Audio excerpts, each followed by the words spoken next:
The Gospel of Luke, besides being known by many other names, is also known as the Gospel of the Poor, because Luke gives special importance, special consideration to the poor in his Gospel.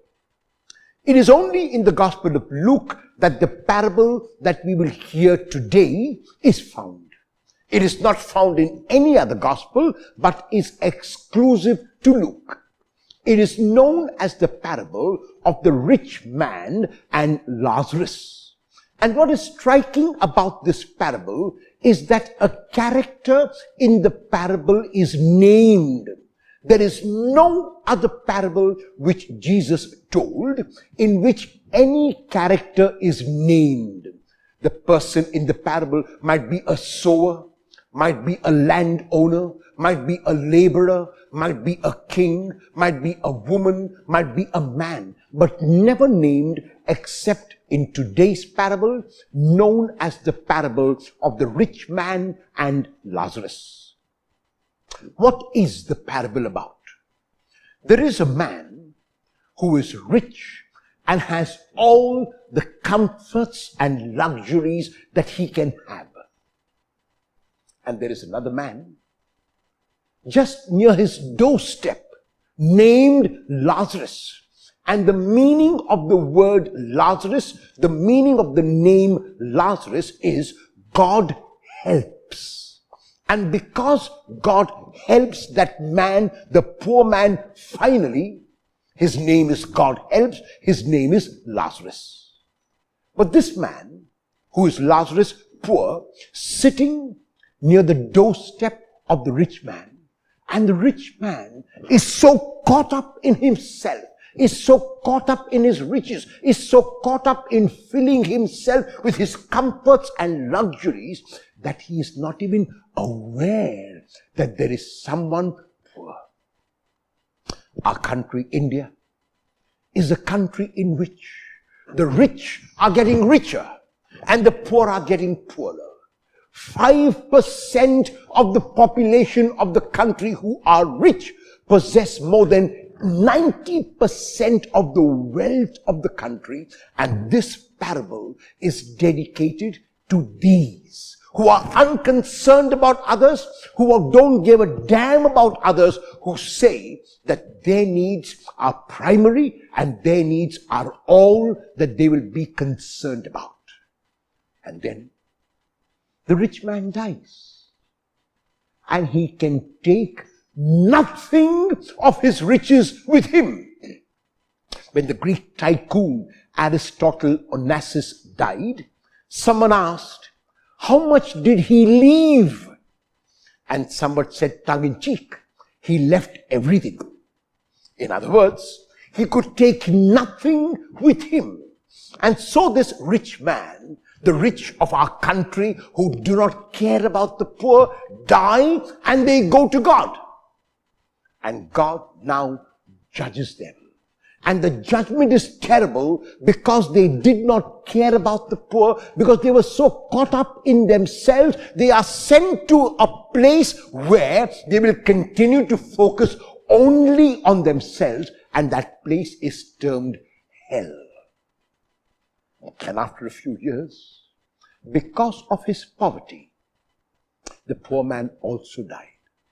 But the poor man was taken into the bosom of God, because the poor man lived a life of struggle, the poor man lived a life of difficulty, the poor man lived an arduous life, because of which now he is rewarded.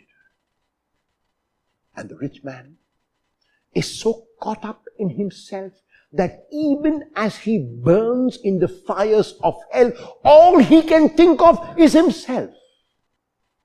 And he asks God to let this poor man, whom he now knows by name, because the rich man says, let Lazarus, oh, how do you know his name now? When he was at your doorstep, you never recognized him, you never acknowledged him, you never gave him even the morsel from your table. And now you know his name because you're focusing on yourself.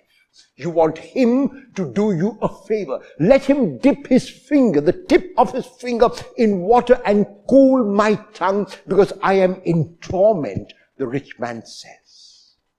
But God cannot allow that, because it seems that the rich man has learnt nothing. He has not learned that if only he could be a little selfless, if only he could be a little giving, he would not focus so much on himself.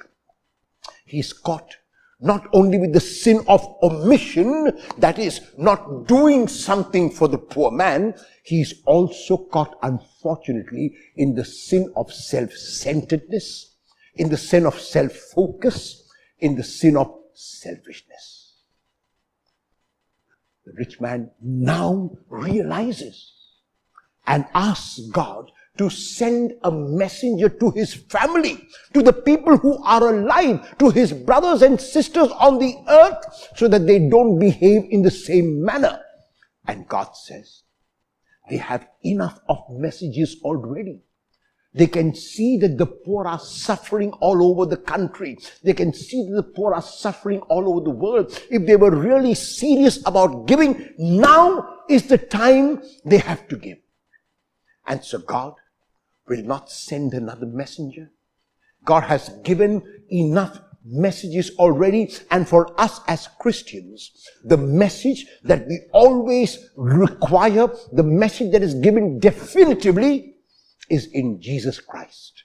And so therefore, Jesus has shown us what we must do to gain entry into the kingdom. And Jesus says very strongly, it is not those who say to me, Lord, Lord, who will enter the kingdom of heaven, but the one who does the will of God.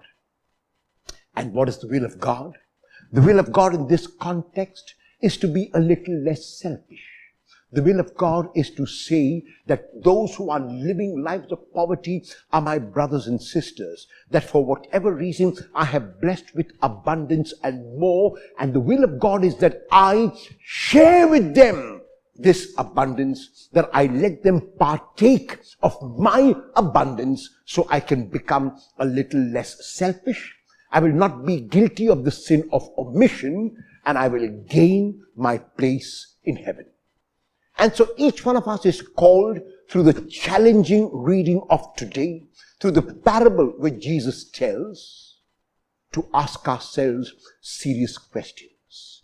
Can I be guilty of the sin of omission, of closing my eyes, of closing my ears, of closing my mind and heart to the suffering of people around me?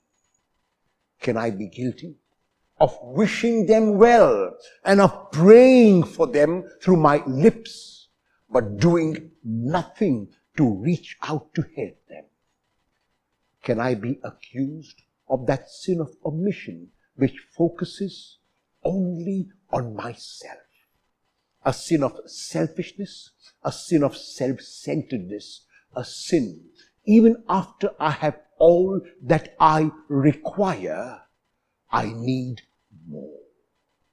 When is enough enough? Can I sit down and draw a line and say, this is enough? What is excess belongs to others. If we can do that, we have learned from the parable of the rich man and Lazarus. If we can do that, then our place in heaven is assured.